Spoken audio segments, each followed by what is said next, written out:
जंगे कादसिया के लिए हजरत साद बिन नबी वकास को भेजा, फतुह शाम पढ़ के देखें। हजरत उमर बड़े परेशान हैं, इतने दिन हो गए कोई रिपोर्ट ही नहीं आई। अब तो मोबाइल है ना, तो एक एक मिनट की रिपोर्ट लें आप, बल्कि आप एक मिनट की फोटो लें आप, रिपोर्ट तो दूर रह गई। हजरत उमर फारूक रदी अल्लाह तआला अन्हु बड़े परेशान है कि कादसिया में हजरत साद बिन नबी वकास के साथ लोग जिहाद करने के, रिपोर्ट कोई नहीं आई। इतने परेशान थे कि बाहर निकल के ना उस रास्ते पे बैठ जाते जो रास्ता कादसिया की तरफ से आता था।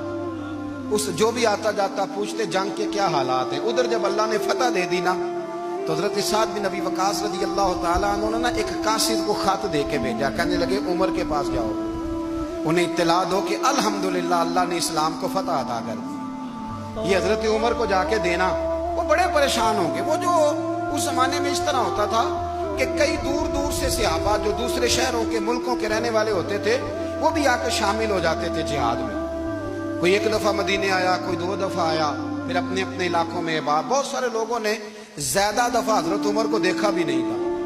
वो जो कासिद खत लेके आया था ना, उसने एक आध दफा देखा था, हजरत उमर बूढ़े हो गए, वो पहचानता नहीं था। मेरी बात की समझ आ रही है आप हजरात? उधर से वो खत लेके आ गया। हजरत उमर मदीने से बाहर निकल के उस रोड पे बैठे थे जो कादसिया से आता था।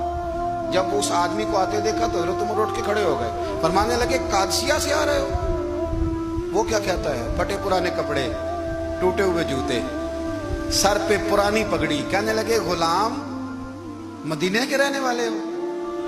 हजरत उमर कहने लगे हाँ मदीने का हूँ। कहा मैं कादसिया से आया हूँ, अल्हम्दुलिल्लाह अल्लाह ने इस्लाम को फतह दे दी है, अल्हम्दुलिल्लाह कुफर की कमर टूट गई है।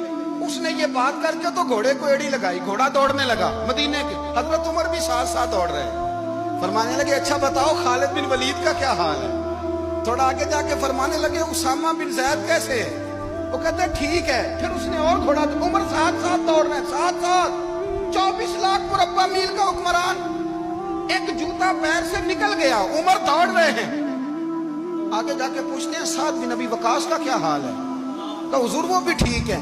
कितने लोग मेरे शहीद हो गए मुसलमानों में से? कहने लगा सही गिनती का नहीं पता, ये लफ्ज अदा होते होते मदीने की सरहद आ गई। लोगों ने उमर को घोड़े के साथ दौड़ते देखा तो कहा अमीरुल मोमिनीन क्यों दौड़ रहे हैं?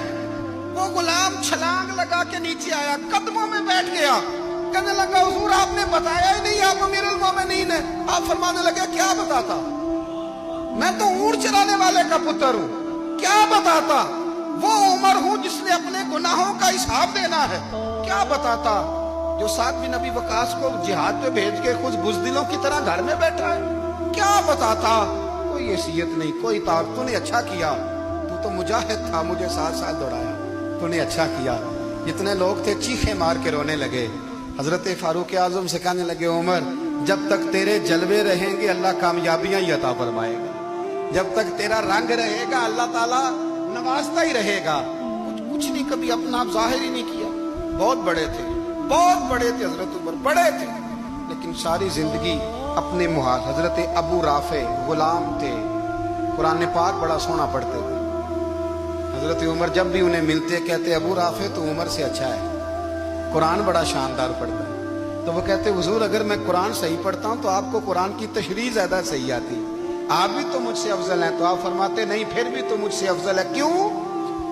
इसलिए कि तू अपने गुलाम अपने आका की नौकरी भी ठीक करता है और रब की इबादत भी ठीक करता है, और मुझे खाली सिर्फ इबादत करनी होती है वो भी ठीक नहीं कर पाता।